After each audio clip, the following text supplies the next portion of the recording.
for some of the people, when you talk about Epstein, they're the guys that follow the stories where they maybe watch a couple documentaries, they watch a couple YouTube videos. Then there's those guys that know the names of, Whitney Webb and all the, and then there's the guys that know who the OG is that started all of this.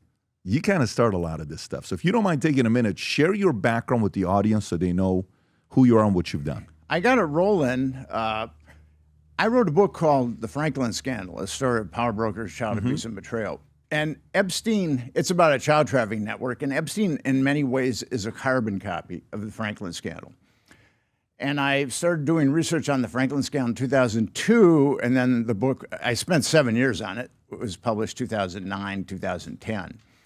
And at that point, I was pretty exhausted. When you go as deep into a child trafficking network as I went, I interviewed like a blackmail photographer and a lot of other, and found lots of victims and interviewed them. And it was... This is the story of Lawrence King, right? Yes, Lawrence King. Which is a horrible, horrible and story. Craig Spence, yes. And so I spent 7 years on that, and then the book came out, and no one wanted to touch it. I live in New York City. I live in the epicenter, the mecca of media, and I have had a lot of friends in the media. And I thought, well, I know so many people in the media that certainly they're going to help me.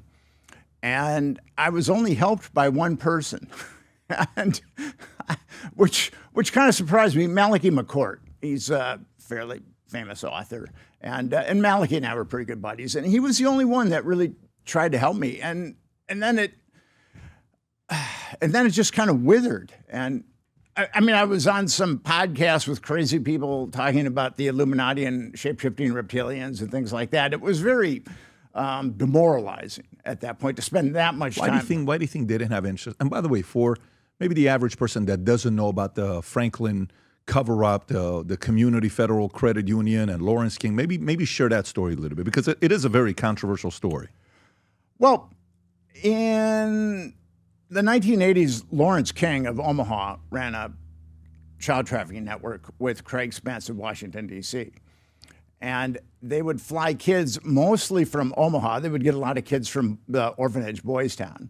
And then they'd fly them to D.C. And at D.C., there was Craig Spence's party house that was wired for audiovisual blackmail. And if someone decided to partake of any illicit goods at Spence's home, they would be blackmailed. And Spence was a CIA asset. All his... I wrote a second book called Confessions of a D.C. Man, The Politics of Sex, Lies, and Blackmail, about a guy who ran a gay escort service, and Spence used his escorts to compromise closeted politicians. So I've written 2 books that pertain to Craig Spence, and there was a Nebraska Senate subcommittee that tried to get to the bottom of what was happening, but they were rolled over by federal firepower, much like what we've seen with Epstein, with corrupt grand juries and the Department of Justice being corrupt. So ultimately, what happened there was these grand juries, there were 2 grand juries, and I don't know if your audience is familiar with how grand juries work, because this will also come up with Epstein. A special prosecutor is chosen to oversee a grand jury, and he or she presents evidence to the grand jurors that he or she deems important, and also calls the witnesses. So whatever a and grand jurors are just citizens that have shown up for jury duty, and they've been funneled to a grand jury. When we hear the term grand jury, we think like the gods of jurisprudence have spoken for Mount Olympus, but actually grand jurors are just citizens that have been funneled to a grand jury. And the special prosecutor has so much sway over the grand jurors that there's a famous quip from a New York Supreme Court judge that says special prosecutors could get grand jurors to indict a ham sandwich. And that's what happened with the Franklin network. That's what happened with the Franklin grand juries. And that's also what happened with the Epstein grand jury. Except with the Franklin grand juries, the kids that wouldn't recant, the FBI came in and got most of the kids to recant. The kids that wouldn't recant, there were 2 of them, were indicted for perjury. Paul Benassi was indicted on 3 counts of perjury. He was looking at 60 years. Alicia Owen was indicted on 8 counts of perjury from a state grand jury and 8 counts of perjury from a federal grand jury. And she was looking at 200 years. And she still refused to recant. Actually, both of them refused to recant. And Alicia was fed to a kangaroo court. And now here's a kid that came forward when she's 20 years old. They gave her 9 to 15 years in prison for perjury. And then the authorities really tried to destroy her. They put her in solitary confinement for 2 years, nearly 2 years, to be punitive. And actually what's amazing is Alicia has somehow survived it and is flourishing in life, which... Is she still openly talking about it, or she's kind of moved on and doesn't want to talk about it? Well, actually, I started a nonprofit 501c3 called Epstein Justice. And we want two simple things. We want to know why the government is covering up child abuse. If you cover up a crime, you're aiding and abetting that crime. So we want to know why the government is aiding and abetting child abuse. And she's the one right there, Alicia Owen. That is Alicia. And we want the perpetrators to be prosecuted, and Alicia is an associate director of Epstein Justice. Wow. So now, to give a little bit of context on the Franklin cover-up. So Lawrence King is coming up in a Republican Party. He's a superstar. He sang at the 1984 and 88 RNC. 1984, yeah. 1984, yeah. He sang. So, people are looking at this guy as a superstar, potentially. Who knows what's going to happen with him. And then there's the $30, $40 million scandal, which he goes away for the money, but nothing related to the events that were taking place with underage kids and, the sex and all the stuff that's the scandal that was happening with this, right? Could you give a little bit more context about the story of Franklin cover-up? Well, Lawrence King ran the Franklin Credit Union in Omaha, Nebraska, and he used that as a front for his child trafficking network. And what happened was he was able to stave off federal audits for a number of years, I think 4. And then he was audited and he came up $40 million short.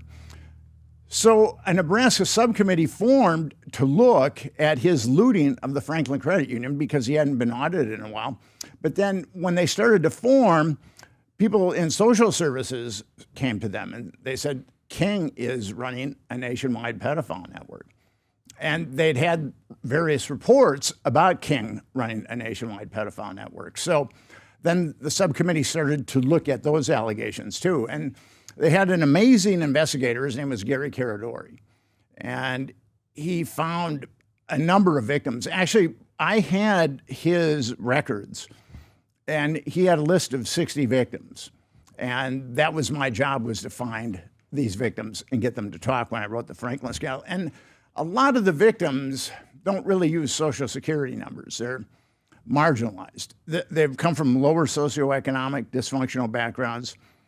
They've been molested repeatedly, and drugs was always the carrot for most of them. So they were given drugs, and then at a certain point, they lost their youthful marketability, and then they were just expunged by the network. And so ultimately, what you have there is a very dysfunctional individual that's going to go on to commit crimes and thereby compromise their own credibility. And we saw a lot of that. And I was able to find a number of victims and get them to talk to me. And that was tough because some of them didn't want to talk. And some of them, it took me a while to get them to talk. And then some of them really wanted to talk. But I went deep, deep, deep into this network. Like I said, I even got to it like a blackmail photographer. And I was very, very disillusioned by what happened when the Franklin. Ironically, the Franklin scandal is selling really well today, but it was not selling at all when it was published. Hi, I'm Nick Bryant, and if you want to connect with me on Connect. You can ask me about Epstein Justice and also all things Epstein. If you enjoyed this video, you want to watch more videos like this, click here. And if you want to watch the entire podcast, click here.